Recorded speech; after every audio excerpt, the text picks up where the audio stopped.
예, 안녕하십니까. 저는 PwC 컨설팅의 박동규 상무라고 합니다. 이렇게 발표 세션을 저에게 기회를 주셔서 너무 감사드리고요. 그동안 저희가 프로젝트를 하면서 그리고 저희가 해외 벤치마킹을 하거나 이런 데서 좀 뭔가 저희 시사점 이런 것들이 공유될 수 있는 그런 시간이었으면 좋겠습니다. 크게 저희는 제가 6개 정도의 챕터를 준비해 봤는데요. 그 내용을 보시면 아시겠고 책을 보시면 굉장히 아시겠지만 40분 정도 하기에는 굉장히 양이 많습니다. 그래서 제가 욕심을 내서 저희 회사의 어떤 네트워크라든지 그동안의 경험을 살려서 많은 사례를 가급적이면 수집하려도록 노력을 했고요. 그리고 이 자료를 나중에 이 시간을 끝나서라도 나중에 돌아가셔서 관련 회사들을 검색해 보시면 제가 영국이나 미국 이런 회사들에서의 어떤 디지털 또는 빅데이터의 트렌드에 대해서 조사를 해놨기 때문에 이런 자료가 좀 잘 쓰여졌으면 좋겠습니다. 그러면 처음에 이 문제제기부터 시작을 해보도록 하겠습니다. 아주 간단한 사례고요. 이제는 누구나 아는 사례가 되었어요. 그래서 이 사례를 한번 볼게요. 지금 보시면 존 행콕, 디스커버리, 그다음에 프루덴셜이죠. 저 회사들이 요새 신문기사에서 많이 나오기 시작합니다. 왜냐하면 보험사인데 바이탈러티라는 회사랑 제휴를 해서 그 회사의 어떤 생명보험사가 또는 손해보험사가 웨어러블 기기 같은 것들을 나눠주고서 그 기기에서 나오는 정보들을 계속 습득하면서 포인트를 주는 그런 서비스들이 지금 만들어지기 시작했거든요. 뭔가 새로운 접근이죠. 최근에 우리나라에서도 이런 웨어러블 기기들을 사용해서 데이터를 수집하려고 하는 회사들이 이제 하나하나 나타나기 시작했어요. 근데 재미있는 게 있습니다.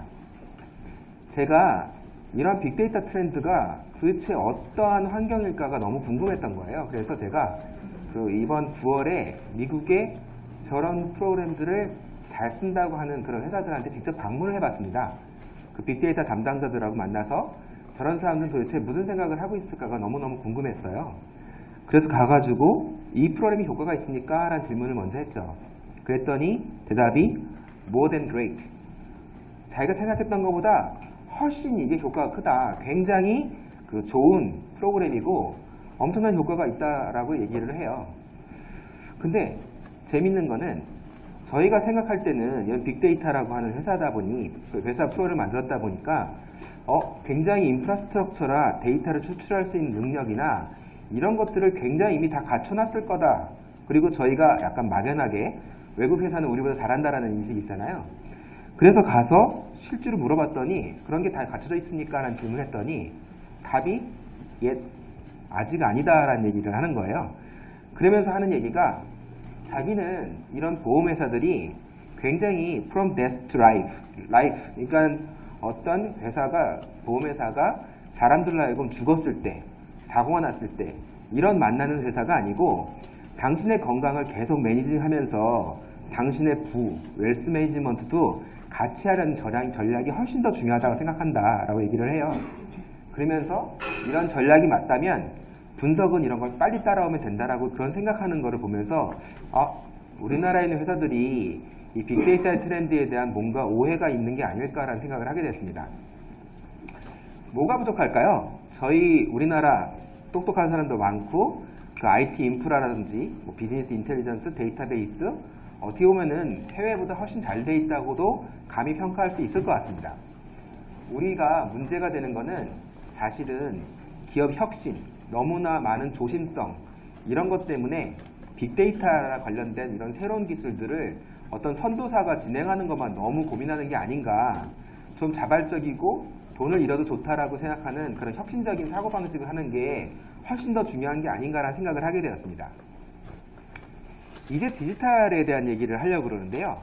이 제목이 빅데이터 또는 디지털, 약간 용어에 혼란이 되기 시작합니다. 왜냐하면 빅데이터라는 것은 데이터를 많이 갖춰놓는다는 건데 갑자기 또 디지털레이션은 뭐고 핀테크는 뭐고 정의 자체가 굉장히 혼란이 될 거고요. 그리고 실제로 저런 표현들을 보면은 굉장히 혼용돼서 많이 쓰여지고 있습니다. 가트너에서 보면은 디지털라이제이션의 정의를 할 때 비즈니스 모델 변화 자체를 가져오는 디지털 기술의 활용이라고 얘기를 하고 있는데요. 이런 것들을 보면은 단순히 디지털을 굉장히 조그만 그런 기술 변화가 아니라 업무의 어떤 변화, 아주 새로운 변화를 가져오는 그런 무브먼트라고 인식한다라는 것을 느낄 수 있습니다. 좁게 말하면 디지털은 채널의 변화입니다. 그러니까 고객들이 요새 모바일에 대한 이런 것들이 굉장히 관심이 늘어나면서 채널들이 점점 오프라인에서 온라인으로 가거든요. 이러한 트렌드들이 이러한 변화를 일으키고 있는 거죠. 보시면 어떻게 보면 굉장히 일반적인 내용입니다. 새로운 기기의 확산들, 스마트폰 다 가지고 계시고 커뮤니케이션 하고 그리고 굉장히 개인화되어 있는 이런 애널리틱스가 전문적으로 되어 있으면서 그런 빅데이터 기반의 데이터 수집이 되고 있는 상황이 이런 게 중요한 건데요. 저는 이 네 가지 트렌드 중에서 가장 중요한 부분이 뭘까라는 생각을 하다면 세 번째에 있는 개인화가 키워드가 아닌가 생각을 하고 있습니다. 뒤에도 나오는데요. 여러 가지 기술적 트렌드 중에서 개인화는 굉장한 화두가 될 것 같습니다. 특히 이 온라인 채널을 보면서 요새 리테일 또는 금융 쪽에서 사람들이 디지털 채널을 이용하는 그런 패턴을 보면은 굉장히 사람의 성격이 드러나 있고 그 사람이 어떻게 보면 기억하는 것보다도 훨씬 더 정확한 데이터를 수집할 수 있는 그런 거를 저희가 몸소 좀 경험을 해봤거든요. 그래서 이런 네 가지 동력이 앞으로 굉장히 큰 변화를 일으킬 거라고 생각을 하고 있습니다. 이런 디지털 패러다임이라는 용어도 만들어냈는데요. 지금 보면 소비자의 행동부터 시작해서 기업의 운영 모델까지의 변화가 굉장히 발생할 거라고 생각이 듭니다.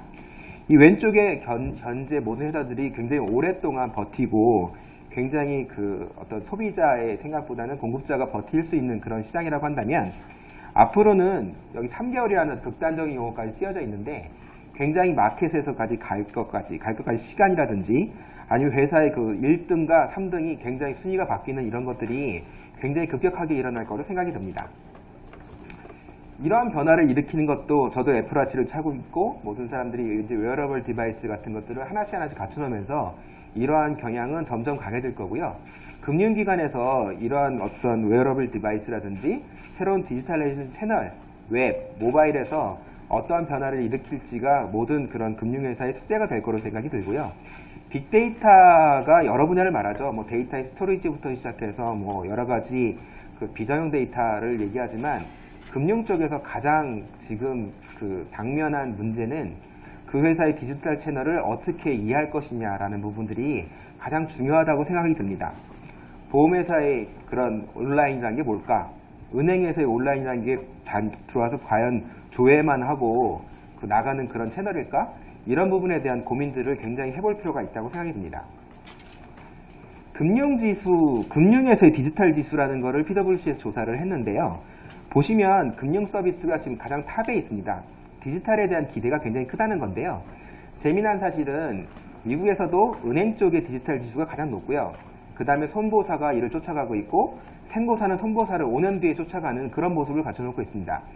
지금 제가 9월에 벤치마킹 갔을 때는 은행에서 하는 것들을 손해보험사들이 고민을 하는 거예요. 은행들이 이런 걸 하고 있네. 그럼 이런 것도 우리가 해볼 수 있지 않을까를 고민하고 있고 생명보험사들은 손보사들에 비해서 우리가 한 5년 뒤쳐져 있는데 손보사들의 5년 전 모습이 어떤 것일까를 고민하면서 시작을 하고 있었어요.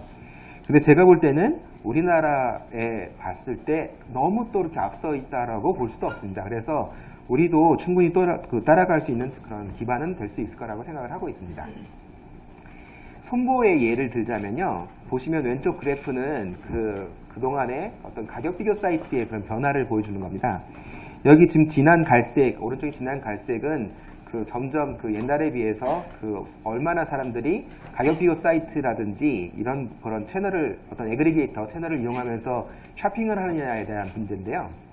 손해보험사가 이렇게 됐지만 은행이나 이런 쪽도 마찬가지입니다. 이제 모바일 채널이 되게 쉬워졌기 때문에 사람들이 은행을 이동하거나 아니면 보험사를 이동하거나 끊임없이 자기의 유일한 이율이라든지 이런 거를 온라인 채널에서 비교를 하면서 스위칭하는 그런 비헤이비어가 굉장히 강해졌거든요. 그래서 이 스위칭을 어떻게 막을 건지에 대한, 어떻게 충성 고객을 막을 건지에 대해서 개인에 대한 것들을 그런 검토를 하는 회사들이 되게 많아졌어요. 이런 변화에서 오른쪽에 있는 전략들이 나타나는데요. 수익적 통합, 어떤 비즈니스 모델에서 그런 모델을 내부한다든지 아니면 공개 영업을 한다든지 아니면 아주 재미있는 회사, 에드미럴 같은 회사들은 여러 가지 브랜드를 달리게 해서 여자용 브랜드, 남자용 브랜드, 신사원용 브랜드용 웹페이지들을 다 공개적으로 이렇게 같은 회사인데도 불구하고 런칭하는 다양한 그런 어프로치를 하고 있습니다. 비즈니스 모델의 변화가 굉장히 찾아오고 있다는 그런 얘기고요. 이런 것들은 그 모바일 기기에 대한 어떤 그 수용성 측면에서도 굉장히 많이 가속화되고 있는 추세인데요. 여기서 재미난 거는 맨 왼쪽, 오른쪽 위, 그 다음에 오른쪽 아래 그래프는 이미 모든 분들이 알고 있는 생각이시지만 왼쪽 아래 소비자들이 점점 그 본인의 상품을 선정하거나 이럴 때 네트워크의 힘을 이용한다는 것들 자체가 굉장히 큰 변화라고 생각이 들어요. 내가 금융상품을 들 때나 물건을 하나 살 때 이제 그 어드바이저의 도움, 그 가서 어떤 오프라인 영업에 있는 사람들한테 저런 정보를 받는다기보다는 오프라인에서의 정보를 굉장히 신뢰하고 있다는 거예요. 온라인에서의 정보를. 그래서 이 왼쪽 아래의 그래프는 굉장한 시사점이 있습니다. 앞으로 그 금융 전문가라는 부분에 대한 그 정보를 어디에 채널을 이용해서 전달할 수 있을까에 대한 이 메시지에 아주 커다란 그런 의미를 부여하는 것이라고 생각이 듭니다. 점점 그 아래 보시다시피 그 뭐 여러 소셜 네트워크, 뭐 SNS 이런 쪽에서 정보를 이용하고 그러다 보니까 기업들도 이 왼쪽에다가 본인들의 그런 정보들을 많이 올리게 되는 그런 쪽의 어프로칭이 되고 있는 거죠. 근데 반면에 우리나라는 아직까지 소셜 네트워크라든지 이런 쪽에 그 좀 이용하는 그런 것들에 대해서는 좀 약간 인색한 편이라고 생각이 듭니다. 이상하게도요. 이렇게 우리가 그 모바일에 이용해야 되는 그런 그 다이렉트 모바일 이런 거에 집중해야 되는 그런 의미 중에 하나가요. 그 고액자산가의 태도가 바뀌고 있기 때문입니다. 그 PwC 어프로치 조사에 의하면은 우리가 갖고 있는 고액자산가에 대한 오해가 있는데요. 고액자산가들은 내가 온라인을 사용하기 싫어한다 라는 그런 이미지가 있어요. 우리들은. 그래서 우리가 모르게 그 고액자산가들은 그런 인터넷 서칭도 안 할 거고 그냥 누구한테 맡겨서 자산 관리를 한다라는 그런 오해가 있는데 이미 고액자산가들 미국에서 이런 그 조사 결과에 의하면 고액자산가들이 스스로 노력에 의해서 금융 이득을 얻는 거에 대해서 어떤 굉장히 긍정적인 그런 마인드로 바뀌었습니다. 이 말은 우리가 더 이상 그 트러디셔널한 의미의 그 고액자산가를 그런 이미지를 가지면 안 된다는 거고요. 진짜 부자들이 이미 온라인 쪽으로 넘어갔다는 것들에 대해서 그 주목을 해야 된다고 생각하고 있습니다. 두 번째 챕터는 좀 가볍게 시간 제약상 가볍게 넘어갈 건데요. 디지털에 대한 선도 금융사들에 대해서 보여드리는 이유는 단 한 가지입니다. 여기 보시면 금융기관의 관계라든지 그 애널리틱스 기반 영업이라든지 여기 보시면 가상의 어드바이저라든지 아니면은 예를 들어서 비디오 컨퍼런스를 한다든지 아니면은 그 고객 행동 기반의 타겟팅을 한다든지 그 다음에 이런 그 지도 기반의 GIS 기반의 정보를 준다든지 이런 것들이 뭐라 그럴까요? 제가 이 사례를 보여드리는 거는 미국에도 이런 신기한 사례가 있으니까 해보세요라는 의미가 절대 아닙니다.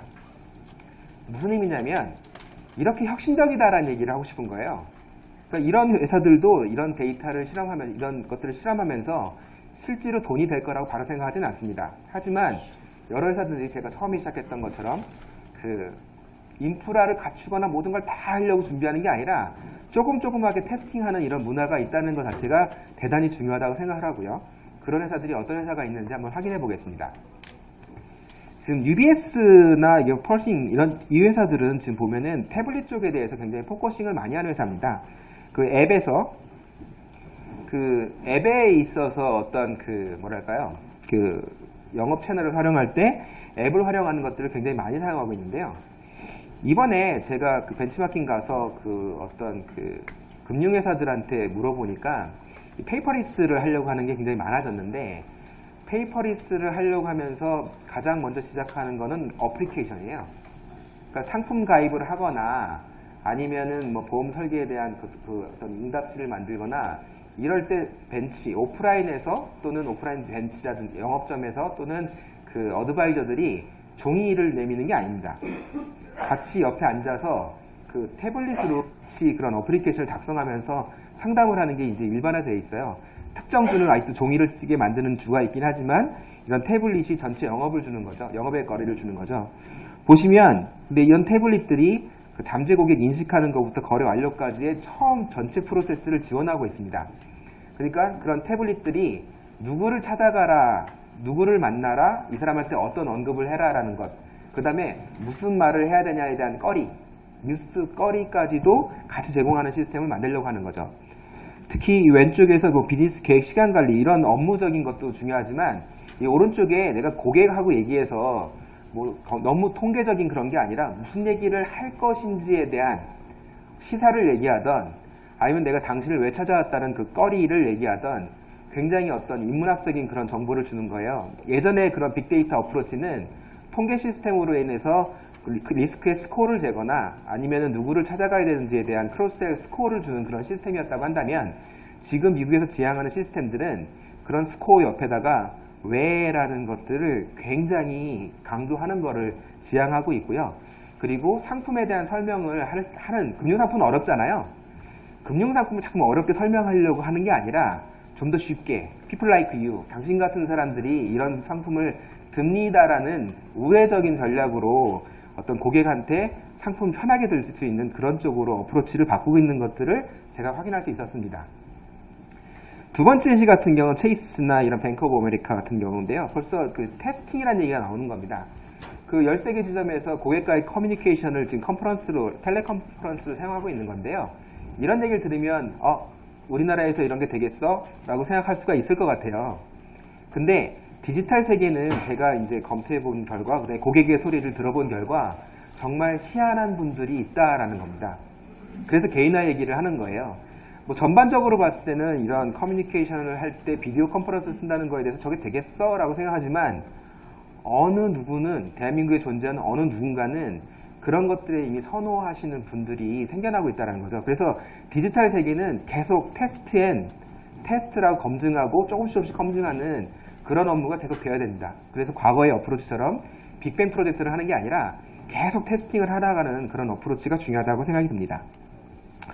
바클레이도 벌써 그 소셜 네트워크를 이용하고 있는 그런 형태고요. 그 다음에 피델리티, 찰스 샵 이런 것들도 다 소셜 플랫폼을 활용하고 있고, 그리고 재무자문에 있어서도 코베스터 같은 새로운 그런 투자 전략을 제공하는 회사들이 나타났습니다. 소셜미디어도 굉장히 유치 비용을 줄이는 데 있어서 굉장히 중요한 역할을 하고 있는 그런 회사들입니다. 이 자세한 사례들은 그 책을 참조하시면 될 거고요. 중요한 얘기가 7번입니다. 저는 금융기관에서 좀 중요하게 봐야 되는 부분이 7번이라고 생각을 하고 있는데요. 고객의 행동 기반의 타겟팅을 한다라는 겁니다. 그래서 특정 알고리즘을 보시면은 그 온사이트, 오프사이트, 소셜 네트워크, ECRM에 대한 데이터들을 보면서 이 사람들이 과거 이력을 보면서 어떻게 움직였냐를 보고 그 개개인에 대한 어떤 개인화를 하는 게 지금 그 어떻게 보면 핫한 부분이라고 생각이 듭니다. 이런 부분은 사실은 그 유능한 오프라인의 그런 저희 금융인이었다고 한다면 이미 하고 있는 거예요. 고객이 들어왔어요. 들어왔는데 왜 오셨습니까를 물어보시잖아요. 왜 왔냐를 물어보시고 그 다음에 과거에 샀던 상품을 보고 은행 계좌에 있는 그런 저교를 봅니다. 유능한 그런 텔러들이라고 한다면은 이 사람의 그 저교를 보면서 이 사람이 어떠한 금융 생활을 하고 있다는 것을 인지할 수 있거든요. 하지만 이거를 온라인의 세계로 갔다고 한다면 어떻게 될까요? 이 사람이 어떤 경로로 해서 이 웹페이지나 모바일에 유입을 했고, 그리고 과거에 어떤 상품을 샀고, 그 다음에 과거에 있던 모든 구매에 대한 이력이 저교의 텍스트로 남아있으니 이런 것들을 종합하게 되면 이 사람들을 쉽게 할 수 있는 방법이 있지 않을까라는 생각이 드는 겁니다. 그래서 저희가 요새 컨설팅하고 있는 그런 주제 중에 하나가 이런 정보들을 이용해서 얼마만큼의 군집과 개인을 나눌 수 있는지에 대한 부분이 굉장히 고민되는 그런 타피라고 생각이 들고요. 이런 부분들이 앞으로의 어떤 그 고객 세그멘테이션 또는 약간의 그 방향성, 그 다음에 어떻게 서비스를 차별할 것인지에 대한 어떤 중요한 메시지가 될 거라고 생각하고 있습니다. 전범위만 있는 거죠. 제가 아까 영업에 대한 부분을 얘기했지만 사실 방문부터 시작해서 학습을 하거나 고객과의 소통을 하거나 지원하는 이런 모든 정보에서 고객 정보를 인한 세그멘테이션 타겟팅은 활용될 수 있다고 생각을 하고 있습니다. 오프라인 사례를 갖고 왔지만 그 온라인도 똑같습니다. 저희 콜드, 웜, 핫스테이트 이 상태에 따라서 예를 들어 구글에서 카메라를 검색하고 들어온 사람들이라고 한다면 내 온라인 페이지에서 카메라 관련된 광고나 그런 정보를 보여주고 실제로 과거에 구매한 내역을 보면서 새로운 그런 추천을 하는 이런 오프라인의 이런 움직임이 온라인에도 그대로 지금 지속될 것이라고 생각하고 있습니다. 세그멘테이션이 가장 키인데요. 그 독일에서 나온 정보입니다. 독일에서 디지털 시대의 고객 세분화라고 되어 있는데요. 사실 이 부분은 그 모든 회사가 자기만의 그런 고객 타겟팅을 하기 위해서 세그멘테이션을 해야 될 건데요. 독일에서 만든 거는 좀 커다란 정도의 의미로만 나눠져 놨습니다. 뭐 디지털 네이티브, 디지털 유입자, 디지털 아웃사이더라고 해서 이렇게 분석을 해놨는데요. 보시면 디지털 네이티브, 뭐 말로 보시면 이해가 되시죠? 디지털 네이티브는 디지털에 너무 익숙하신 분, 디지털에 막 유입하신 분, 디지털에 대해서 무회내 아닌 저런 부분들에 대해서 세부적인 그런 세그멘테이션을 나눠놨습니다. 재미있는 거는 이런 사람들이 온오프라인을 계속 왔다 갔다 하면서 쇼핑을 하고 있다는 거예요. 특히 이 노란선, 디지털 유입자 같은 경우는 오프라인에서 그 정보를 취득하지만 실제로 온라인의 정보를 취득하지만 실질적으로 오프라인에 가서 확인하는 사람들인데요. 저 세 사람이 금융기관에서 보면은 저 세 가지 부류의 사람을 어떻게 해야 되냐가 굉장히 달라지는 얘기가 됩니다. 디지털 네이티브는 온라인 체제에서 완결형을 할 수 있는 모든 서비스를 제공해야 될 것이고, 그 하시는 분들은 그 오프라인, 온라인에서 정보를 보내서 오프라인에 오게 만드는 부분이 중요한 거고요. 그리고 디지털 아웃사이더들은 오프라인을 계속 할 수 있는 그런 관리나 그 CRM 전략이 필요하다고 생각이 듭니다. 그 새로운 가치 명제를 드리고 있는 그 세 가지 그룹에서 생각을 했어요. 이 부분도 그 사례이기 때문에 간단하게 스킵을 하고요. 그 간단하게 커버를 하겠습니다. 세 가지가 바뀌고 있는 건데요. 새로운 회사들이 디지털을 통해서 하려고 하는 게 고객을 좀 경험을 개선하려고 하는 것, 그 다음에 회사의 운영을 바꾸려고 하는 것, 그 다음에 새로운 고객 가치를 제공하는 이런 세 가지 측면의 회사들이 나타나고 시작했습니다. 지금 보시면 지금 금융의 전 그런 밸류 체인을 말하는 겁니다. 그 마케팅부터 리서치, 판매, 서비스, 금융상품을 이용하거나 생산하는, 갱신하는 이 모든 프로세스에 새로운 티어들이 나타나고 시작했다는 거고요. 단순히 한 가지, 뭐 판매라든지 뭐 서비스 이런 차원에서만 나오는 게 아니라 전 범위를 커버하는 회사들이 있다는 것들이 굉장히 중요한 맥락이 되겠습니다. 간단히 사례를 보면은 AAMI 같은 이런 회사 같은 경우는 소셜미디어를 활용한 어떤 그 광고 이미지들을 많이 사용하고 있는 거죠. 이것도 일종의 디지털이죠. 뉴욕에 방문하시게 되면은 그 지나가는 버스의 왼쪽, 오른쪽에 그 광고들이 굉장히 많이 붙어 있는데요. 광고의 대부분 좀 약간 극단적인 표현이지만 많은 부분이 그걸 보고 소셜 그런 그 네트워크 디지털의 그런 광고로 유입되게 만드는 그런 광고들이 굉장히 많아요. 그래서 저런 어떤 새로운 어떤 그 광고 프로그램들을 런칭하는 부분부터 시작해서 새로운 어떤 사업 모델, 프렌슈어런스 같은 회사들은 그 약간의 개 같은 프로그램을 만들었거든요. 그러니까 조금만 비용에 대해서, 적은 비용에 대해서는 그 개를 맺은 그 개인 간, P2P가 그 보험을 가입하고 일정 부분 넘어가는 것들이 그 보험회사를 이용하게 만드는 이런 새로운 비즈니스 모델이 만들어지고 있고, 이것도 디지털이죠. 왜냐하면 그 개를 드는 사람들의 네트워크를 만들어주는 채널을 회사에서 제공하는 거니까요. 이것도 디지털의 영역이고요. 그리고 아주 재미있는 그 어떤 아바타를 만들어서 이 아바타가 온라인에 들어오면서 굉장히 재미있는 익살스러운 사람을 선호할 것이냐, 이런 부분들을 계속 그 주는 이런 ASB 같은 회사들도 나타났고, 그리고 이 존 행콕 같은 거, 존 행콕은 메뉴라이프의 언더 브랜드인데요. 그 아일러스트레이트, 라이프 브리프케이스, 마켓플레이스 이런 부분들은 지금 앱 다운로드에서 가도 볼 수 있어요. 이런 부분을 줘서 실제로 지점에서 사용할 수 있는 영업을 할 수 있을 때 훨씬 도움이 되는 이런 시스템을 디지털하는 회사들도 있고, 너무 유명한 사례죠. 그 스냅샷 같은 것들을 자동차에 넣어서 그 어떤 그 뭐랄까요, 그 운전자의 습관을 파악해서 보험료를 깎아주는 그런 프로그램도 만들고요.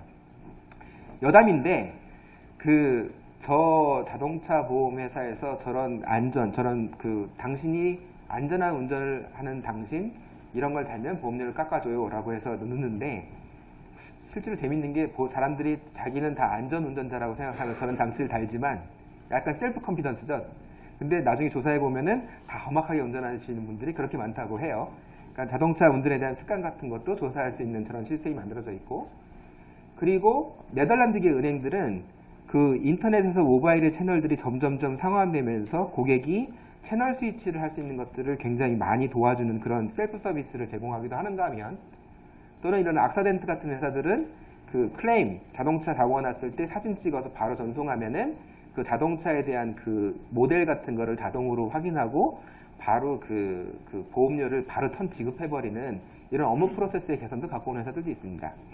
제가 이번에 PwC 뉴욕을 방문했는데 저런 머신러닝 같은 것들이 만들어져서 사진을 찍어서 딱 올리면 사진 판독을 해서 재밌긴 재밌습니다. 이렇게 그래프를 막 이렇게 특색 있는 거를 막 긁어서 맨 마지막에 보면 이게 어느 회사 브랜드의 몇 년도고 자동차 데미지가 얼마큼 받았다라는 것들을 실제로 자동으로 산출하는 그런 것들을 제가 가서 봤거든요. 그러니까 저런 것들이 아직은 시장 전반에 되어 있는 건 아니지만 지금 서서히 머신러닝 기반으로 이렇게 바뀌고 있다는 것도 굉장한 변화사항이라고 생각이 듭니다. 그리고 텔레매틱스, 아까 있던 그런 장치를 이용해서 보험료 같은 것들을 할인해주는 이런 회사들도 나타나고 있습니다. 이러한 부분들은 아까는 고객 경험이 조금씩 나아지는 부분인데요. 두 번째로는 그 운영 자체도 바꿀 수 있다는 부분에 시사점이 있습니다. 예를 들어서 운영 효율이라고 하는 건 효율성, 데이터의 활용성, 자원에 대한 어떤 절약, 낭비 방지 이런 것들인데요. 보시면 이거 재밌는 사례인데 그 유니가란트라는 회사예요. 이 회사는 그 보험사의 클레임, 어떤 보험사에 청구를 할 때 뭔가 클레임을 하시잖아요. 그럼 절차를 그 직원들이 사용한 내부 시스템이 있고 외부 웹 시스템이 있는데 이걸 전부 디지털로 통일을 시켜버렸어요. 그래서 내부 직원들도 그 웹을 사용해서 그런 처리를 하는 거고 외부에 있는 일반 고객들도 저 서비스를 사용해서 보험금 지급을 하는 그런 시스템을 만든 거죠.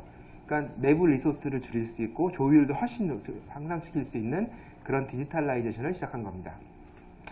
또한 이런 이지 크레딧 같은 회사들은 정보를 습득하는 데 있어서 그 고객한테 어떤 인센티브를 계속 제공해서 우리가 고민하는 그런 양질의 데이터를 어떻게 확보할 거야 라는 측면에서 고객들 자체한테 그런 인센티브를 주는 그런 회사가 있는가 하면, 또는 그 IBC와 같은 이런 그 캐나다 일반 보험사들의 이런 보험 클레임을 새로운 기법을 적용하는 회사들도 생기고 있고, 그리고 시큐럴 퍼스트 같은 이런 거에서 그 소셜 데이터를 그 고객에 있는 사람의 데미지 받은 상태를 긁어서 이 사람들한테 먼저 선제적으로 그 어떤 다가갈 수 있는 이런 기술을 테스팅하고 있는 회사들도 있습니다. 이게 다 테스팅 기반의 그런 것들이고요. 실질적으로 조금씩 효과를 보고 있다면 확장할 수 있는 준비가 되어 있는 거라고 생각이 듭니다. 그리고 이런 피더뱅크, 은행 이런 쪽의 보험 얘기를 많이 들었지만 이런 뱅킹 회사들도 이런 월렛 같은 것들을 많이 적용하는 새로운 서비스들을 많이 만들어내고 있습니다. 그리고 세 번째는 그 새로운 고객 가치인데요. 이제 보시면 제가 이번에 미국 가서 또 하나의 배심방에서 느낀 건데, 이 기존 금융기관을 위협하는 회사들이 많이 생겨났다는 겁니다. 보시면 그 금융기관에서 전 서비스에 대한 도전을 하는 그런 오른쪽 티어들이 생겨났어요. 보면은 예금 신탁에서 그 왼쪽은 실제 기존의 금융기관들이 지금 하고 있는 거거든요. 보시면 굉장히 심사 프로세스가 복잡하거나 복잡한 지불 절차나 운영 서비스가 복잡하거나 자문 수수료가 높은 이런 우리가 그 기존 금융기관들이 저런 그 어떤 단점 내지는 좀 페인 포인트가 있다고 한다면, 오른쪽에 있는 회사들 지금 보시면 이름이 생소한 회사들이 굉장히 많을 텐데, 뭐 페이팔은 다 아실 테고, 그리고 금융기관에 관심이 많으신 분들이라면 뭐 프로그레시브나 모티프 같은 회사들은 이미 생소하지 않으실 텐데요. 이 회사들이 지금 생긴 지 한 5년, 좀 긴 회사는 7년인데 이미 전국적인 그런 네트워크를 갖게 됐습니다. 베러먼트라는 회사가 있는데요. 제가 이번에 미국 가서 저희 사진 찍은 것도 있고 봤는데, 온라인 이런 디지털 회사의 생명은 광고입니다. 광고를 얼마큼 많이 해서 우리 회사를 유입하게 하냐가 가장 핵심적인 사항인데요. 보시면 여기 계신 분 중에 베러먼트를 아신 분이 많으셨으면 좋겠는데, 보시면 어느 식당을 들어가던 회사에 앉아있던 저 베러먼트 광고가 계속 나왔어요. 그리고 심지어 택시 타려고 택시를 딱 타는데 베러먼트라는 그런 그 위에 광고를 달고서 택시가 운영을 하더라고요. 저 베러먼트라는 회사는 어떤 회사냐면 그 직원 수가 굉장히 적은 35명의 2013년 기준으로 35명의 회사인데 전국구에 광고를 한다는 거거든요. 로보 어드바이징을 하는 거죠. 그러니까 예전에 기존에 있던 금융기관이 높은 수수료에 의해서 저런 재무자문을 해주는 걸 했다면, 이 회사가 지향하는 것들은 온라인에서 아주 저렴한 비용으로서 저런 포트폴리오를 관리해주는 거를 로보 어드바이징을 해주는 회사들이 나타났습니다.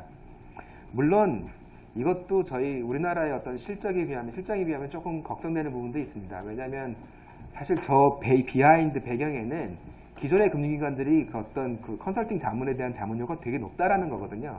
근데 우리나라는 그런 서비스 비용에 대해서는 조율화가 굉장히 이루어져 있어서 온라인 회사들이 저런 걸 할 수 있을지에 대한 고민은 있지만 분명히 검토해봐야 될 부분이라고 생각이 듭니다.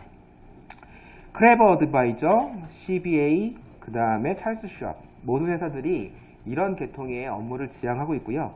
찰스 슈왑 같은 경우는 그 기존에도 이미 서비스의 차별화를 가져왔던 회사지만 또 한 번 이런 온라인 기반의 어떤 자문에 있어서 저변 확대를 가져오려고 하는 회사가 됐습니다. 웰스프론트도 아까 베러먼트랑 비슷한 회사로서 직원 수가 보시면 25명이거든요. 이런 회사가 미국 전역을 제패하고 있다는 사실은 굉장한 시사점이라고 생각하고 있습니다. 피델리티는 기존에 있는 회사이지만 어떤 그런 온라인에 대한 어떤 서비스를 계속 주려고 하는 그런 서비스의 상당히 복잡도에 따라서 조금 다른 서비스를 제공하는 약간의 아까 있던 티어들과는 약간 좀 보수적인 그런 접근을 하고 있는 회사라고 생각할 수 있습니다. 아무튼 하고 싶은 얘기는 기존 티어들이 조심해야 되고 걱정해야 된다라는 것들이고요. 그러면 이제 우리가 뭘 해야 되냐라는 질문으로 넘어갈 단계입니다. 고민하는 게 이거예요. 지금 저희가 구글이라든지 구글의 빅데이터라고 치면은 굉장히 많은 성공 사례가 나오는데 대부분 시스템 베이스입니다. 뭐 그 정보를 몇 초 내에 처리했다, 비용을 줄였다, 뭐 이런 얘기지만 사실 모든 회사들이 고민하는 거는 저런 기술로 나의 비즈니스 어디를 해결해 줄 수 있는데? 라는 질문을 다들 하시거든요. 그래서 제가 고민하는 거는 이런 겁니다. 저 위에 보시면 결과보다 과정이 더 중요한데 과정은 구글에 안 나와요. 결과가 나오지 과정이 안 나오거든요. 그래서 어떤 어프로치를 했느냐가 오늘 제가 전달하고 싶은 핵심 메시지입니다. 저런 회사들은 혁신 사상이 있었고요. 그 다음에 비즈니스적으로 굉장히 고민을 많이 한다는 거고요. 그 굉장히 큰 비용의 그런 인프라를 수입하려는 것보다는 비즈니스적으로 어떤 게 쓰려는 게 중요하고 실험. 계속 실험이라는 단어를 얘기하고 있습니다. 그러니까 테스팅을 해보고 조직 가버넌스를 고민한다는 거죠. 크게 우리나라랑 차이점을 제가 세 가지로 들고 있는데요. 어떤 활용 시나리오예요. 그러니까 비즈니스적으로 우리나라는 활용 사례보다는 기술적으로 무슨 빅데이터 사례를 적용하려는 그런 움직임이 많은데 외국은 유스 케이스를 만듭니다. 그러니까 이걸 갖고서 우리 비즈니스를 뭘 풀 수 있는지를 고민하는 그런 프로세스를 많이 고민을 하고 분석을 하면서 분석은 곧 나가서 실행하는 거라고 생각을 해요. 그래서 그 기존에 있던 그런 프로젝트 어프로치랑은 틀린 점이 있습니다. 그리고 모델에 대한 가버넌스를 중요시하는 세 번째 어프로치가 있는데요. 하나씩 설명을 드리면 유스 케이스라고 하는 거는 어떤 비즈니스 목적을 정의하는 겁니다. 그 정의한 거를 보다가 오른쪽에 우리가 어떤 테크놀로지가 필요한가를 고민하는 거죠. 예를 들어서 은행에서 상품 추천이라고 하는 게 필요하다라고 하는 거 아주 금융기관이 있었던 것 중에서 항상 있었던 그런 니즈잖아요. 비즈니스 니즈를 너무 새로운 걸 발견하려고 하면 안 되고요. 기존에 있던 비즈니스를 다시 한번 점검해 보는 게 필요합니다. 그래서 그런 금융기관에서 기존에 있었던 고민들을 우리가 어떻게 해결할 수 있을지를 고민하는 건데 아까 말했던 그런 거예요. 제가 영국에서는 실제로 굉장히 많이 일반화되어 있다고 하는데 적요. 그러니까 이미 우리의 괜찮은 유능한 텔러들이 이미 하고 있는 영업을 디지털로 옮기는 거죠. 그러니까 이 사람이 어떤 금융 니즈가 있을 거다라고 하는 거를 입출금 내용이나 계좌에 대한 수신처에 대한 그런 마이닝을 통해서 상품 추천을 하는 거예요. 그러다 보니까 텍스트 마이닝이라는 기술도 필요할 거고 여러 가지 기술들이 필요한 거죠. 그러니까 거꾸로 텍스트만 갖고 뭘 갈까를 고민하는 게 아니라 기존에 있던 그런 비즈니스 문제를 우리가 신테크놀로지를 어떻게 해결할 수 있을지를 거꾸로 접근하는 게 굉장히 중요한 거고 결국 그러다 보면 시나리오를 써야 되는 거죠. 굉장히 다릅니다. 그러니까 우리나라의 경험이 이제 오른쪽에 이네블먼트부터 출발하는 경우가 되게 많은데요. 뭐 빅데이터 기반의 세그멘테이션을 정교하겠다든지 아니면 VOC 텍스트 마이닝으로 출발하려고 하면은 굉장히 이거 왜 적용해야 되는지에 대한 어떤 문제점에 더 공착할 거라고 생각이 듭니다. 두 번째 문제는 파일럿입니다. 파일럿. 그래서 여기 지금 제가 최근에 했던 글로벌 회사의 어떤 빅데이터 프로젝트의 어떤 로드맵인데요. 보시면 리파인 비즈니스 얼라인 포커스, 비즈니스 이슈를 아는 거고 그 다음에 인사이트를 찾고 리콰이먼트를 정의하고 조직 준비해서 파일럿하는 어프로치예요. 어디에도 구축이라는 말이 없습니다. 구축. 심지어 이 회사는 그 데이터 분석한 결과를 엑셀로 배포해서 나가서 팔아보라고 하는 그런 회사예요.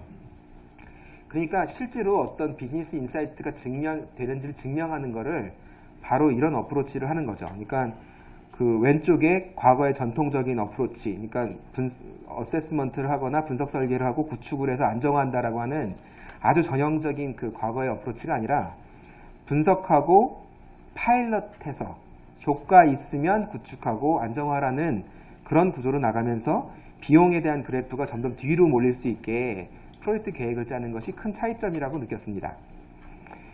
PwC 글로벌에서도 저 얘기를 해요. 샘플링해라, 스토어해라, 익스트로프레이트해라, 와리프해라, 인사이트를 얻는 것이 전통적인 어프로치라고 한다면 새로운 어프로치는 스토어 에브리싱 한 다음에 가설을 세워서 데이터를 증명하고 익스페리먼트, 실험해서 검증한 후에 인사이트를 찾아서 개발하라고 하는 것이 그 새로운 그 분석 쪽의 전략이자 어프로치입니다. 너무 시스템으로 해서 모든 걸 해결하려고 하는 니즈를 갖지 않으셨으면 좋겠습니다.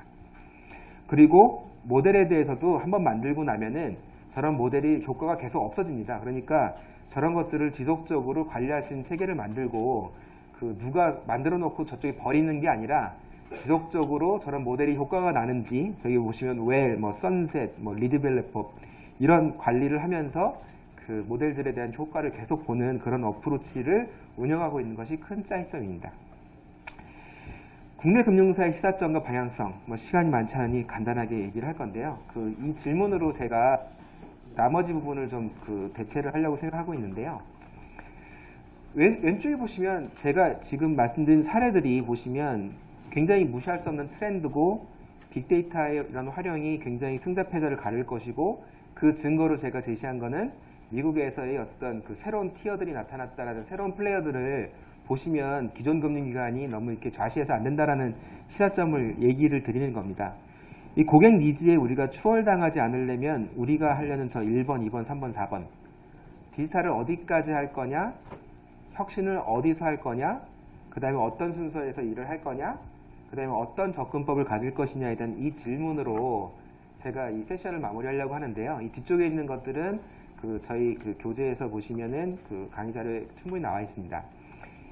한번 자문을 한번 던져볼 필요가 있는 것 같습니다. 저런 질문을 했을 때 우리 회사가, 우리 금융기관이 디지털 관련돼서 또는 데이터 활용 관련돼서 지금 어떠한 계획이 있습니까? 라는 질문을 던졌을 때 우리나라 금융기관에 대해서 스스로가 답이 있는지에 대해서 한번 좀 고민을 하고 그 다음에 어떤 어프로치를 갈지에 대해서 한번 그런 고민하는 자리가 오늘 이 시간이 되셨으면 좋겠다는 생각을 하고요. 오늘 여기까지 저희 발표 세션을 진행하고 뒷부분에 대해서는 저희 나중에 연락을 해주시거나 한국은행 쪽에 연락을 해주시면 답변을 하는 그런 형태로 저희가 진행을 해보도록 하겠습니다. 예, 감사합니다.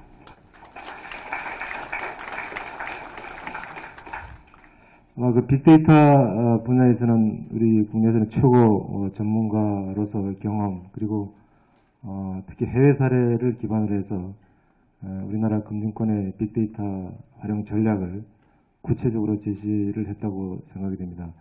아까 제가 말씀드린 대로 자세한 내용은 파워포인트보다는 해설 자료를 잘 읽어보시면은 국내 트렌드를 읽는데 굉장히 도움이 될 거라고 생각이 됩니다. 다시 한번 감사를 드리고요. 이어서 지정 토론 발표를 하겠습니다. 지정 토론은 오늘 발표하신 분에 대한 어떤 코멘트, 그 다음에 각 기관의 어떤 사례, 본인 의견 이런 것들을 아마 막날에서 준비를 했을 거라고 보고요. 제가 4분을 모셨습니다. 그러니까 4분당 시간이 많지 않기 때문에 한 6, 7분 정도의 시간을 드리고요. 그 발표를 듣도록 하겠습니다. 그럼 발표에 앞서서 오늘 토론하실 4분을 간단하게 제가 소개를 해드리도록 하겠습니다.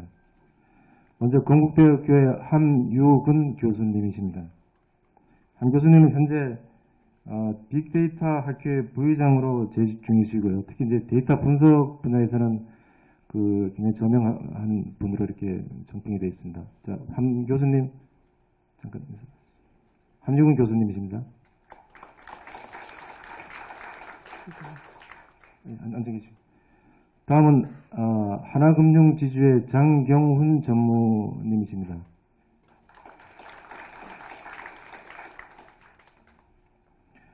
전무님은 하나은행 미래금융사업본부와 영업기획본부 전무로 근무하셨으며 현재는 하나금융지주에서 그룹전략총괄 전무로 재직 중에 계십니다. 다음은 삼성화재 박준현 상무님을 소개해드리겠습니다.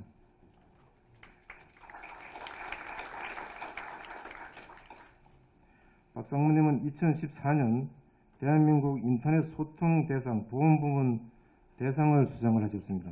현재는 삼성화재에서 인터넷 전략 사업을 총괄하고 계십니다. 마지막으로 한국은행의 김한성 전산운영부장을 소개합니다.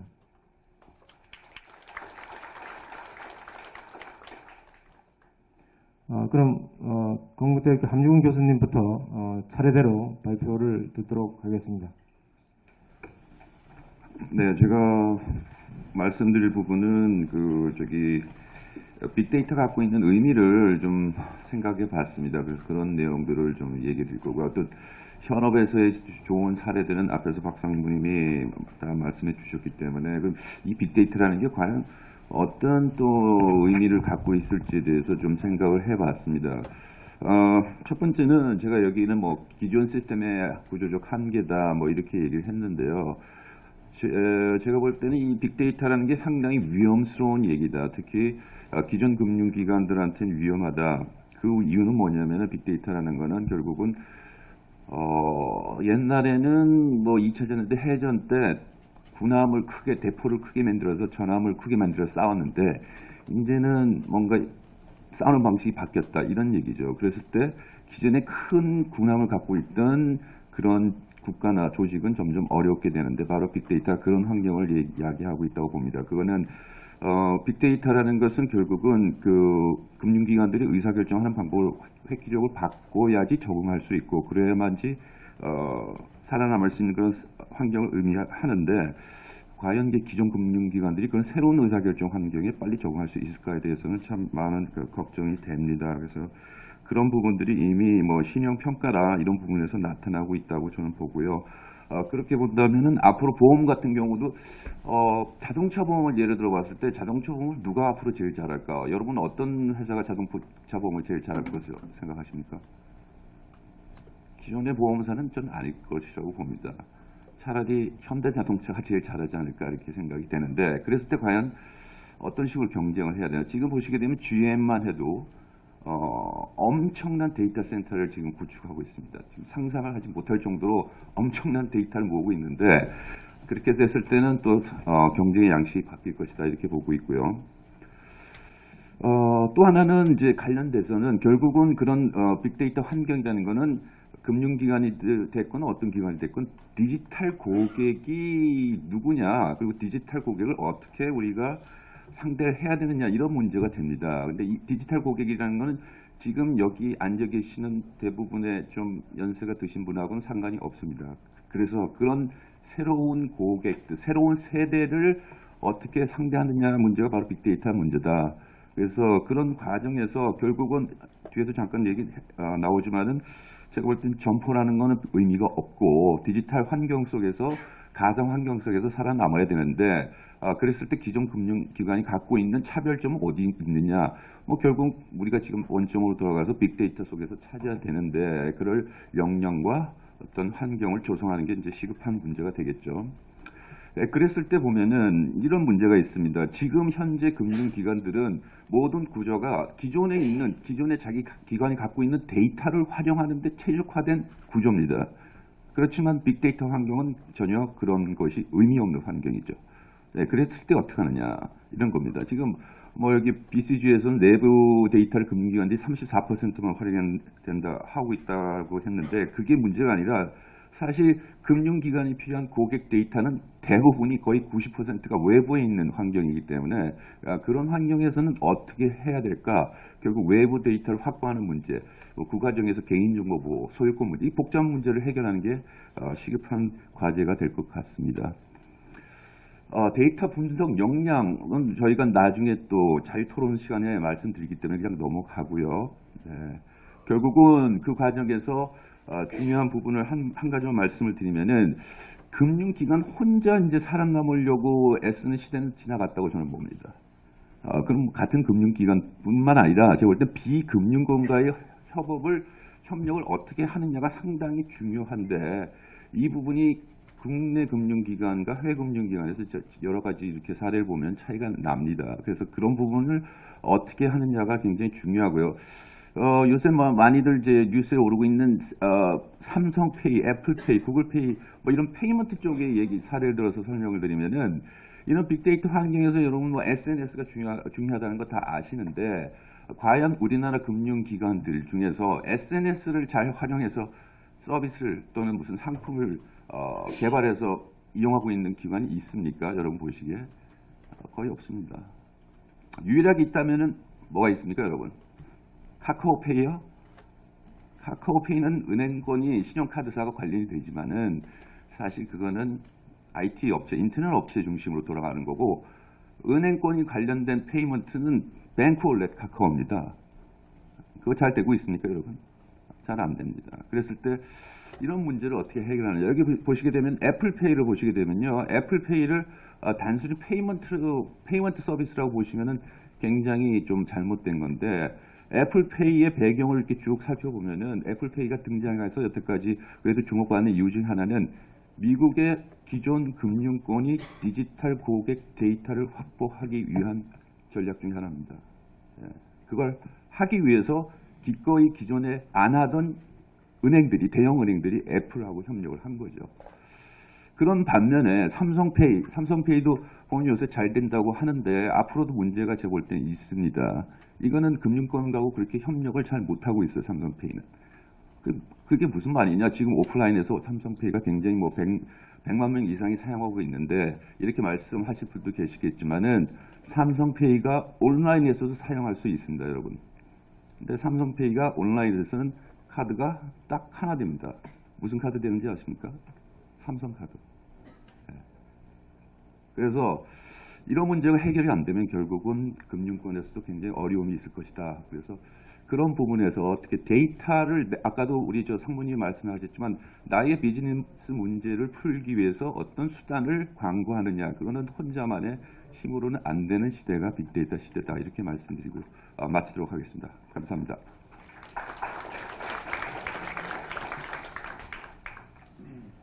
오늘 정의가 이제 데이터에서도 이제 빅데이터에 관련된 내용이기 때문에 사실 빅데이터에서 모르신 분은 안 계실 것 같습니다. 빅데이터 자체가 갖고 있는 것이 규모라든지 다양성이라든지 또는 그 속도를 전제로는 실시간의 데이터의 총합이라고 여러분들 잘 알고 계실 것 같고요.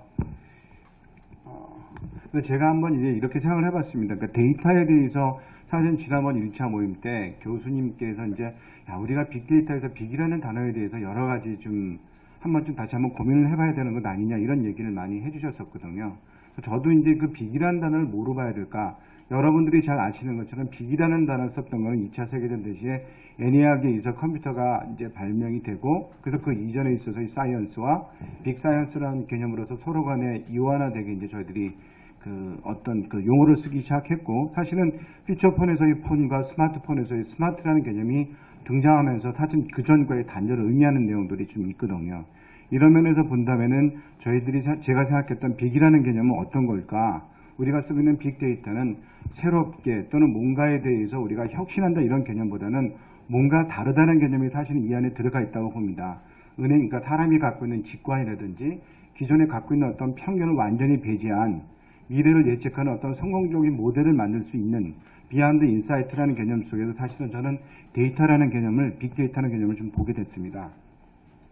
사실은 데이터는 이제 왼쪽에서 보시면 전형적인 CRM을 분석할 때 어떤 프로세스입니다. 그냥 단순하게 어떤 이해를 돕기 위해서 제가 생각을 했는데요.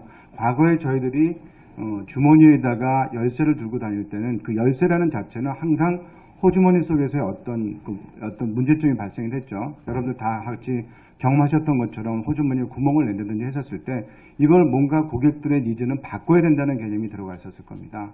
이제 바꾼다는 개념에서 이제 우리가 보통 알고 있는 홀딩키를 개발하게 되는 쪽에 대해서는 하나의 어떤 전제 조건이 있습니다. 키는 주머니 속에 있다는 개념이거든요. 근데 이것을 좀 더 다르게 생각하는 겁니다. 다른 방법은 뭐냐면 자동차에다가 또 다른 변수 하나를 다 견줘내는 거죠. 여자라는 개념, 여성이라는 개념 한번 첨부시켜 본다면은 여성에게는 사실 호주머니라는 의미가 없습니다. 그러니까 가방이라는 개념이나 어떤 백이라는 개념이 들어갔었을 때는 우리가 관념적으로 갖고 있던 뭔가의 어떤 개념을 버려야 되거든요. 버린다는 개념에서 제일 중요한 것은 신체에서부터 뭔가를 꺼낸다는 개념을 바꿔야 되는 거고, 꺼낸다는 개념이 없으려면은 키에다 뭔가를 집어넣고 돌린다는 개념도 같이 없어지는 것들이죠.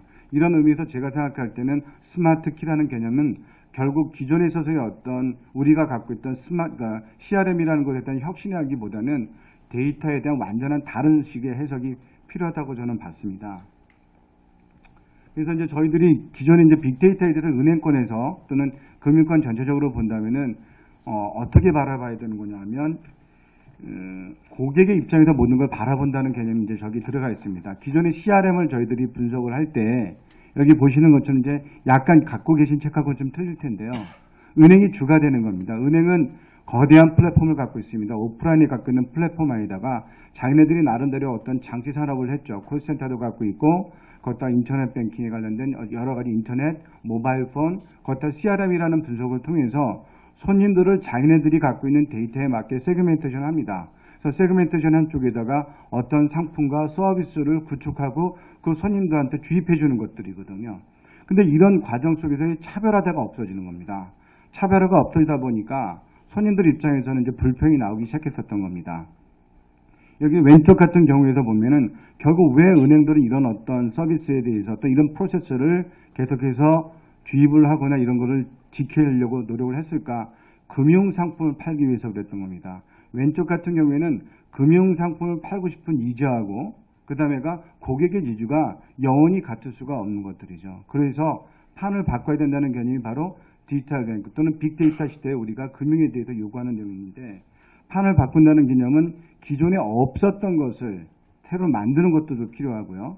반대로 뭐냐 하면 기존에 반드시 필요하다고 생각했었던 개념을 완전히 무시하거나 삭제해야 되는 내용이 이제 들어가는 겁니다. 그래서 결국 우리들은 뭐냐면 옆에서는 옴니 채널이라고 얘기했던 것을 우리가 옴니 커스터머라고 얘기했었던 것은 고객이 주가 돼서 은행의 기능을 고객이 원하는 대로 조합하거나 또는 사용할 수 있는 어떤 그런 자율적인 기능을 은행이 이제 주는 겁니다. 그래서 고객들은 그렇게 썼었던 여러 가지 은행의 기능을 은행한테 반응을 보이고 거기서부터 정형화되거나 비정형화됐던 여러 가지 데이터를 다시 은행이 모아서 고객에게 이제 오파를 내게 되는 겁니다. 결국은 왼쪽에서는 은행은 결국 계속적으로 금융상품을 팔아야 되겠다는 어떤 강박관념과 금융 보안이 문제가 된다 그러면 오른쪽처럼 바뀌는 시대에서는 데이터 자체가 주인공이 되고 데이터 보안을 얼마만큼 철저하게 할 것이냐가 바로 고객에게 다가가는 어프로치라고 볼 수 있을 것 같습니다.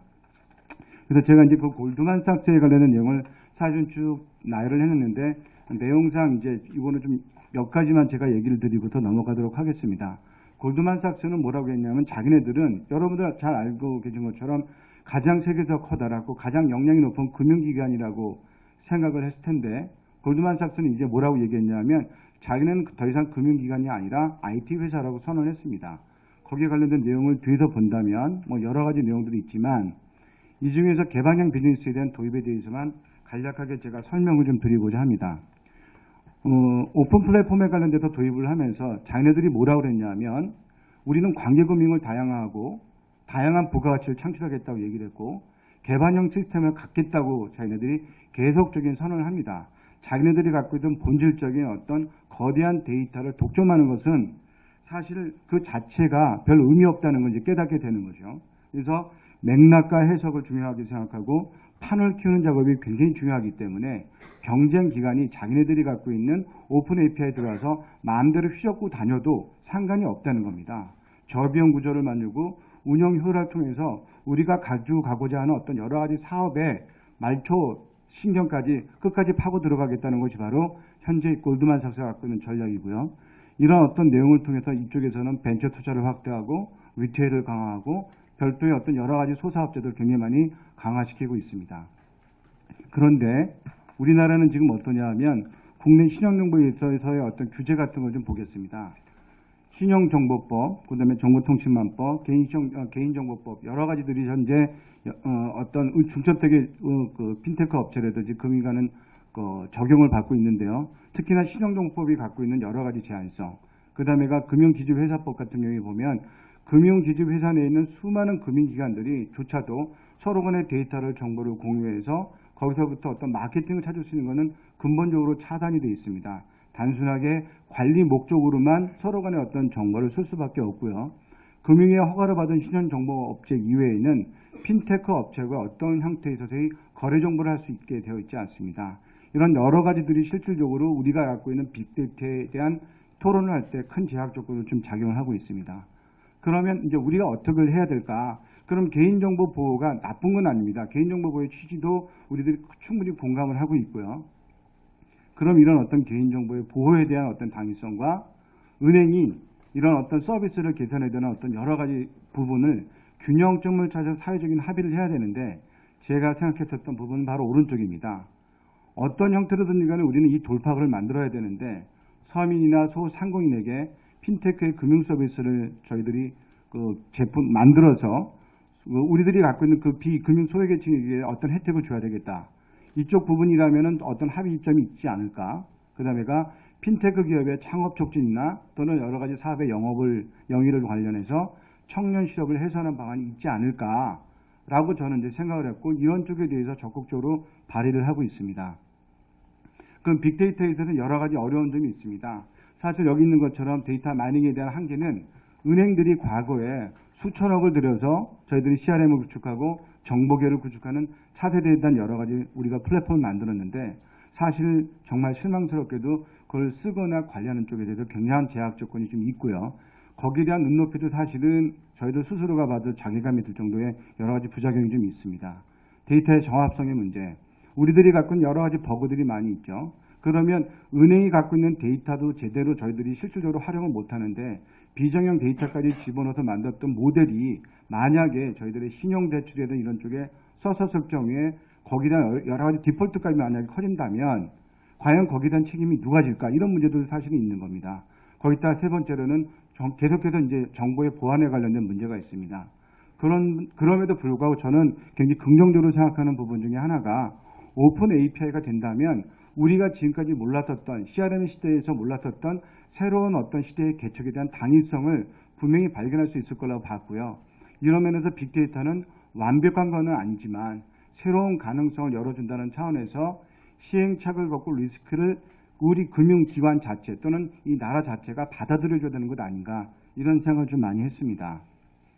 그래서 빅데이터를 활용할 때 앞에서도 나왔지만 분명한 것 중에 하나가 가능한 영역부터 점진적으로 확대하고 검증 절차를 강화해야 되는데 저기 있는 오른쪽에 있는 그림처럼 기존의 CRM 쪽에서는 정말 중요했었던 것 중에 하나가 전략을 짜는 쪽이었습니다.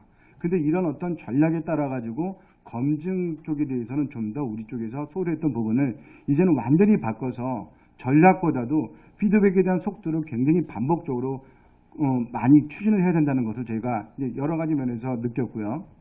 그 다음에가 빅데이터 전문가에 대한 부분이었습니다. 이거는 뭐 뒤에서도 계속해서 나오는 부분들이 이제 넘어가는데 분명한 것 중에 하나가 그러니까 산학이 같이 협동을 해서 우리의 생존 전략 차원에서라도 젊었을 때부터 또는 굉장히 어떤 앞으로 오는 미래 세대를 위해서라도 전문 연구기관이 되건 대학교가 됐던 이런 쪽에 그러니까 전문가를 양성해야 된다는 것에 대해서는 제가 의견을 동조하고 있습니다.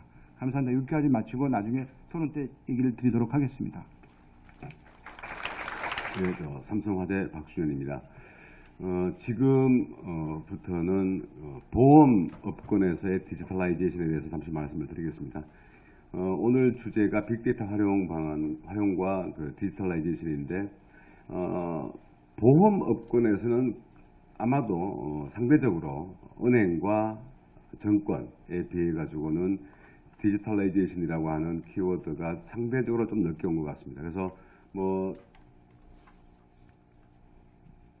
사실은 오늘 그 보험업권에서의 그 디지털라이제이션을 특정 회사, 저희 회사의 예를 들어서 설명하는 것이 좀 더 아마 보험권에 대한 디지털라이제이션을 이해하기 쉽지 않을까 해서 저희 회사의 예를 들었기 때문에 좀 양해 부탁을 드리겠습니다.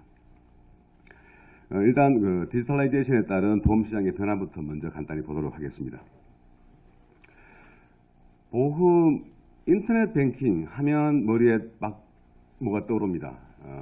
온라인 주식 거래하게 되면 그 프로세스가 머리에 떠오릅니다. 근데 온라인 보험 하게 되면 사실은 머리에 잘 떠오르지는 않습니다. 그것이 아직은 보험권에서의 온라인 트렌드 같습니다. 그럼에도 불구하고 최근 들어서 작년도에 조사한 바에 따르면 보험 구매 고객의 60-70%가 온라인을 이용한다라고 지금 나와 있습니다.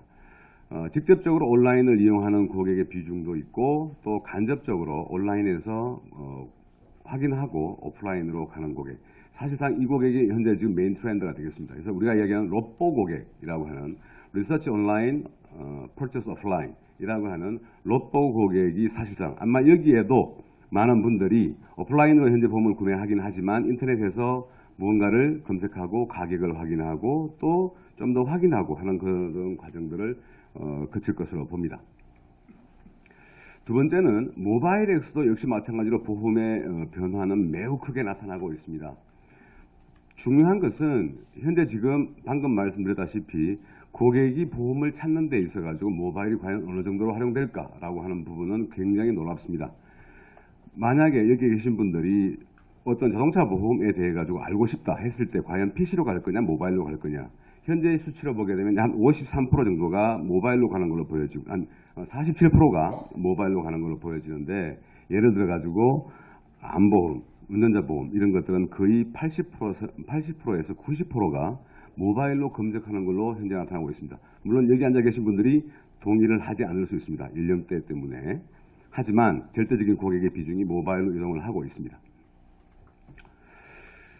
우리나라에 소위 이제 온라인이라고 이야기했을 때 그 온라인은 인터넷이 될 수도 있고 전화가 될 수 있었습니다만, 과거에 전화가 포함된 것이 온라인이었고 지금 현재의 온라인 개념은 인터넷이라고 보시면 되는데, 인터넷의 디지털라이제이션이 가져온 가장 큰 변화 중에 하나는 완전한 온라인, 완전한 인터넷으로 가격을 견적하고 인터넷으로 보험까지 가입하는 새로운 채널의 등장이 아마도 우리나라 디지털라이제이션에서의 가장 큰 변화라고 볼 수 있겠습니다. 2009년도에 우리나라에 소위 이제 다이렉트 보험이라고 하는 온라인이 등장한 것은 2001년도 10월 달입니다. 그러고 난 다음에 2009년도에 처음으로 삼성화재의 온라인이 인터넷으로만 견적하고 인터넷으로 순수하게 가입까지 완료되는 채널이 새롭게 등장했습니다. 그러니까 디지털라이제이션이 보험에서 주는 가장 기본적인 가치는 사실은 우리 일반 공산품이 주는 것과 똑같습니다. 좋은 품질의 저렴한 가격이 사실은 기업이 갖고자 하는 궁극적인 하나의 경쟁력인데, 인터넷을 통해 가지고 좀 더 저렴한 가격으로 좋은 서비스를 제공할 수 있지 않겠냐라고 하는 형태의 기본 메커닉인데, 현재 국내 시장의 보험의 가격 구조를 보게 되면 오프라인이 100원이라고 하는 가격이면 TM으로 가입했을 때는 가격이 87원, 인터넷으로 가입했을 경우에는 84원 정도의 가격 차이가 현재 좀 나고 있습니다. 그러니까 이런 부분이 결국은 현재 디지털라이제이션에서 보험업군에서는 가장 선도적 현상이고, 이런 형태의 현상은 손해보험에서 시작된 것이 현재 지금 생명보험사로 넘어가서 생명보험회사에 아마도 온라인에서 최근에 많은 광고를 보고 계실 텐데, 생명보험회사에서 13개의 인터넷 보험이 판매 현재 되고 있습니다. 글로벌로 잠시 보겠습니다. 글로벌로 보게 되면 결국은 해외에서 현재 지금 우리가 이야기하는 그 변화 가운데 가장 큰 변화는 완전한 변화. 이제는 보험이 그러니까 전화를 통한 푸시 마케팅은 거의 없어졌다. 완전하게 인터넷을 통한 인바운드형 마케팅이 완전하다라고 보실 수 있고, 대표적으로 보게 되면 미국의 가이코라든가 프로그레시브라든가 이런 형태의 회사들은 맥도날드나 코카콜라를 능가하는 수준 정도의 광고를 하면서 온라인이 현재 지금 대세를 잡고 있습니다. 고객이 구매를 하는 그 과정들을 우리가 이제 그 커스터머 디시전 저니라고 이야기하는데, 그 커스터머 디시전 저니를 유럽 국가들에서 봤을 때도 영국, 북유럽, 독일, 프랑스 전체에 있어가지고 실질적으로 고객이 먼저 정보를 탐색하는 과정은 사실상 한 60%에서 70% 다 정보가 있는 상태이고, 그 다음 프리세일즈 과정, 가격을 알아본다든가 이런 형태의 과정들도 약 한 20%에 30%가 있고, 실질적으로 인터넷에서 구매하는 과정 역시 마찬가지로 아직은 인터넷에서 북유럽 국가도 많지는 않습니다. 물론 영국이 제일 앞선 나라입니다만은 한 40% 많이 간 경우에 37% 정도 가고, 적은 경우에 한 5% 정도를 가고 있습니다. 상품별로 보게 되면 가장 앞선 상품이 결국 손해보험의 자동차 보험 쪽에 가장 많이 앞서가 있고, 나머지 뭐 건강보험 쪽으로 가 있습니다. 뭐 해외에서의 그 디지털라이제이션을 위한 대표적인 사례를 보게 되면 방금 박동규 성무께서도 말씀하셨지만은 AIG가 가장 활발하고 그다음 알리안스, 그다음에 악사인 경우에는 글로벌에서 전체 모든 국가에 대한 그 글로벌 디지털라이제이션을 지휘하는 회사가 있고 사실상 최근 중국의 그 보험업권 SA 디지털라이제이션의 변화는 굉장히 빠릅니다. 대표적으로 중국의 핑안이라고 하는 회사도 있고 그다음에 중안보험이라는 한 회사도 있습니다. 삼성화재의 예입니다. 삼성화재 인터넷이 방금 아까 말씀드렸다시피 09년도에 순수하게 디지털라이제이션에 입각해서 인터넷으로 가입하고 인터넷으로 완결하는 그 채널이 새롭게 탄생한 그 변화는 2009년도에 보험회사 가운데서 가장 넓게 소위 다이렉트 시장을 진입했습니다만은 불과 한 6년 만에 2014년에 시장에서 21.9% MS를 갖고 2015년 올해는 올해 연말까지 가게 되면 한 26% 정도까지 가게 되는 형태의 변화를 갖습니다. 사실상 다른 보험회사들하고 굉장히 저렴한 가격임에도 불구하고 가격 차이도 많이 나고 또 이익도 상대적으로 괜찮은 그런 수준의 결과를 보였습니다. 지금 결국은 이 현상이 보험업군에서의 디지털라이제이션을 더 가속화시키지 않겠냐라고 하는 이야기인데 결국은 원가 자체를 굉장히 인터넷으로 가져가면서 낮게 가져가고 그 다음에 기존에 해오던 오프라인 서비스에 대한 부분들을 인터넷으로 구매하긴 했지만 똑같이 제공을 하면서 실질적으로 이제 오늘 우리가 이야기하는 빅데이터라든가 이런 여러 가지의 그 디지털의 영향들을 키워가는 부분들이 결국은 현재의 모습을 만들었고 향후에 결국 그렇습니다. 우리가 현재 하고 있는 뭐 어떤 암보험이나 운전자 보험이나 이런 형태의 보험 상품들에서도 과연 현재의 가격으로 계속 이렇게 팔아야 될까라고 하는 의문을 저희가 갖고 있고요. 그러니까 삼성화재는 오프라인도 굉장히 강점이 있긴 하지만 시대가 변하는 온라인 트렌드에 있어가지고도 적극적으로 현재 지금 대응하면서 그런 형태, 암보험, 자녀보험 이런 부분에 대해서도 적극적으로 대응을 하고 있습니다. 앞서서 말씀을 하셨지만은 실제로 디지털라이제이션과 빅데이터의 부분에 있어가지고 많은 사회적인 제약 그리고 또 사회적인 합의가 부족한 부분들 때문에 과감하게 실천하기는 어렵습니다만은 저희가 생각하기에는 이런 부분들은 결국은 빅뱅식의 접근은 불가능하다. 작은 스몰 서클스를 가지고 우리가 하나하나씩 성공을 해가는 스토리 속에서 자체적인 데이터 자체를 일단 빅데이터화 시키는 부분의 과정들을 통해 가지고 우리가 이런 것들을 결국 해내야 되지 않겠냐는 생각을 하고 있습니다. 결국은 모든 출발의 시작점은 결국 고객에서 시작을 해서 측정의 과정 그리고 그걸 통해 가지고 다시 개선하는 과정을 통해서 우리가 디지털라이제이션에 대한 부분들을 활용하고자 합니다. 뭐 간단한 추진 사례입니다. 결국은 그러니까 디지털라이제이션이든 빅데이터이든 그 모든 것은 결국 고객에게 맞춰줘야 하고 그 고객이 사실은 궁극적인 마케팅의 지향점은 개인화라고 봅니다. 근데 그 개인화를 어떻게 쉽게 갈 거냐에 대한 부분들을 간단하게 제가 언급을 했습니다. 뭐 시간 관계상 내용을 깊이 말씀을 좀 생략을 하고 간단하게 넘어가겠습니다. 결국은 이렇습니다. 현재 지금 삼성화재가 바라보는 디지털라이제이션과 빅데이터는 결국 삼성화재가 나중에 고객이 현재 지금 한 850만 됩니다만은 1000만 고객이 되었을 때 그럼에도 불구하고 한 개인의 삶은 100세까지 사는데 내가 30세에 가입한 나의 설계사는 40살, 50살 되게 되면 은퇴합니다. 결국 뭐냐면 나는 100세까지 살고 회사의 보험 가입은 100세까지 하고 있고 그 RC는 그 설계사분은 5년, 10년 있으면 떠납니다. 그러니까 그런 경우에 누가 이 고객을 관리해 줄 것인가에 대한 채널, 고객, 관리에 대한 부분들을 저희 삼성화재가 계속적으로 이런 형태의 디지털 또는 그 빅데이터를 활용한 방법으로 향후에 계속 운영해 나가고자 합니다. 이상 발표 마치겠습니다. 앞서 금융업에서 뭐 자산운용사, 증권사, 뭐 보험사, 은행권 망라에서 금융업의 다양한 빅데이터 활용 사례를 접하셨습니다.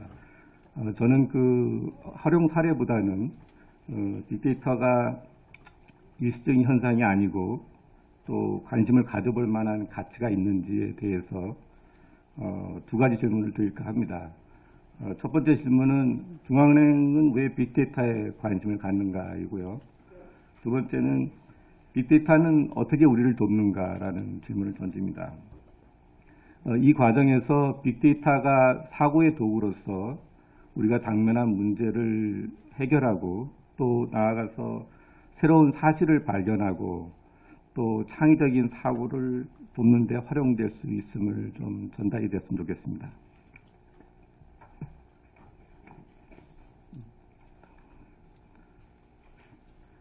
첫 번째 질문입니다. 중앙은행은 왜 빅데이터에 관심을 갖는가인데요. 앞서 빅데이터가 만들어가는 비즈니스의 변화는 넓고 깊고 그리고 빠르습니다. 주제 발표에서 언급했듯이 디지털 패러다임으로의 변화가 있듯이 근본적인 변화가 이루어지는 거죠. 중앙은행의 관점에서는 이러한 변화에 있어서 다음과 같은 영역에 관심을 갖습니다. 경제 주체, 시장, 상품 서비스의 변화가 어떻게 될지가 저희는 궁금한 거죠. 이러한 것들이 결국 경제 구조에 영향을 미칠 거고 경제 구조의 변화는 우리가 접하고 있는 경제 성장이라든가 실업의 문제에 영향을 줄 것이고 궁극적으로는 한국은행의 통화 정책과 금융 안정 기능 정책에도 영향을 줄 수 있기 때문입니다.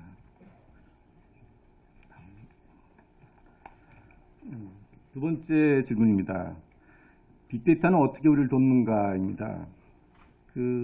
빅데이터의 개념의 생성과 변천을 살펴보면 빅데이터가 어떻게 우리를 돕고 있는지를 좀 쉽게 설명이 되는 것 같습니다. 빅데이터 용어를 처음 만들어낸 것은 아마 2000년 초반 천문학 개념 연구 분야에서 데이터가 폭발하는 그런 과정에서 늘어난 데이터를 어떻게 효과적으로 계산 처리할지에 대한 문제였던 것이죠. 그래서 그런 문제를 해결하기 위해서 엔지니어들이 메모리 구조를 바꾸고 데이터 구조를 바꿔가면서 새로운 어떤 컴퓨테이션의 기술을 만들었습니다. 이후에는 인터넷 기업들이 이러한 기술들을 적극적으로 활용하면서 데이터의 생성과 수집이 가속화되고 결국 데이터가 점점 더 가속적으로 커지는 그런 계기가 되었죠. 축적된 데이터는 하나의 어떤 분석으로서 우리가 분석의 대상인 예측과 의사결정을 지원하는 데 활용을 하고 있습니다. 그리고 특히 빅데이터의 경우는 큰 규모를 활용하면서 작은 규모에서는 상상할 수 없었던 발견을 찾는 그런 과정을 얻는 것이죠. 그래서 사실 어떻게 보면 빅데이터라는 얘기가 코끼리라고 이제 연상되는 그런 모습으로 많이 심볼릭하게 나타나고 있는데, 빅데이터에 대한 의미를 조금 더 확장을 하면은, 빅데이터는 앞서 얘기한 컴퓨테이션이라든가 데이터 애널리틱스를 아우르는 기반 하에서 우리의 생각의 도구로서 우리의 사고를 넓혀주는 그런 역할을 우리 돕지 않겠는가 생각이 듭니다. 빅데이터의 분석 접근은 정말 놀랍게도 우리가 과학적인 사고 방식이라고 하는 것과 매우 흡사합니다. 그래서 마치 방직기가 우리의 손을 도왔고 또 자동차나 비행기가 우리의 발을 도왔듯이 빅데이터는 우리의 뇌, 우리의 사고를 도울 것이라고 생각이 듭니다. 다음은 아까 첫 번째 질문에 대한 답변입니다. 중앙은행을 중심으로 어느 날 갑자기 마치 우주쇼가 있듯이 네 가지의 변화가 동시에 직렬 현상이 나타나는 상황이 드러났습니다. 시작은 2007년 하반기에 시작된 금융위기였습니다. 금융위기로 발발로 해서 빅데이터의 수요와 공급이 형성이 되는 그런 놀라운 변화가 일어나죠. 수요 측면에서는 중앙은행의 역할이 금융안정 기능이 강화되거나 신설이 되면서 역할의 변화가 있었고, 또 와중에 우리가 지금까지 생각하는 방식, 뭔가 맹목적인 믿었던 그런 연역적인 사고에 대한 반성을 통해서 새로운 데이터 분석이 접근이 필요하다는 그런 변화의 요구가 있었습니다. 다행히 또 빅데이터의 공급 측면에서는 그동안에 더 많은 데이터가 축적되고 고성능 처리 능력이 향상되고 또 통신 속도가 진전되면서 그 빅데이터의 공급의 역할을 하게 됐죠. 그래서 그 빅데이터의 공급과 수요가 금융위기라는 걸 통해서 자연스럽게 형성이 되면서 그 결과로 중앙은행도 빅데이터에 관심을 갖게 된 것이죠. 그 조금 더 좀 자세히 들여다보면 그 금융위기가 만든 상황의 변화는 그 핵심은 데이터 갭입니다. 그동안의 중앙은행은 그 매우 느린 데이터, 매우 익숙한 데이터, 매우 그 잘 통계적 처리가 된 데이터, 매우 거시적인 데이터만 보았습니다. 그러나 금융위기에서는 그 데이터로, 관찰의 결과인 데이터로 바라볼 수 없는 일들이 일어났습니다. 그래서 뭔가 우리는 그 정형적인 데이터 외에도 더 많은 정보를 줄 수 있는 비정형 데이터가 필요한 거고, 또 거시 데이터보다는 미시 데이터, 또 우리가 금융 경제 데이터만 보는 것이 아니라 그 경제 금융 외의 데이터에 대한 관심이 필요하다는 것을 깨달았죠. 그리고 그 역할의 변화에서는 금융안정이라는 기능이 강화됐는데요. 금융안정은 한마디로 보면 시스템적 리스크를 모니터링하고 관리하는 겁니다. 그 광범위한 그 범위의 어떤 시스템적 리스크를 감지하기 위해서는 말씀드린 관찰의 결과인 데이터, 더 많은 데이터가 필요한 거죠. 그리고 반면에 더 정교한 분석이 필요한 것을 요구하고 있습니다. 요거는 넘어가요. 마지막으로 그 생각의 변화에 좀 더 강조를 하고자 합니다. 그 지난 수십 년간 중앙은행은 그 나름 연역적인 사고에 좀 길들여져 있는 것 같습니다. 인과관계를 우리가 얘기하지만 사전적으로 암묵적으로 인과관계를 설정하고 그 일반적인 이론에 특정 데이터를 찾아서 이론을 검증하는 그런 분석을 취했죠. 예를 들면 제일 많이 알려진 화폐 수량 이론을 한번 보시면 MB= PQ라는 세계적인 항등식입니다. 유통속도를 보통 컨스탄트라고 보면은 통화가 늘면 물가가 상승을 하는 거죠. 그리고 그 변화를 그 어떤 경제의 변화를 통화 데이터와 물가 데이터를 집어넣고 그 결과를 보고 있는 겁니다. 그러나 금융위기를 겪으면서 이미 일어났지만 우리가 알지 못하는 것에 대한 새로운 것을 찾아내려는 새로운 분석 접근이 필요했다는 것을 깨달았습니다.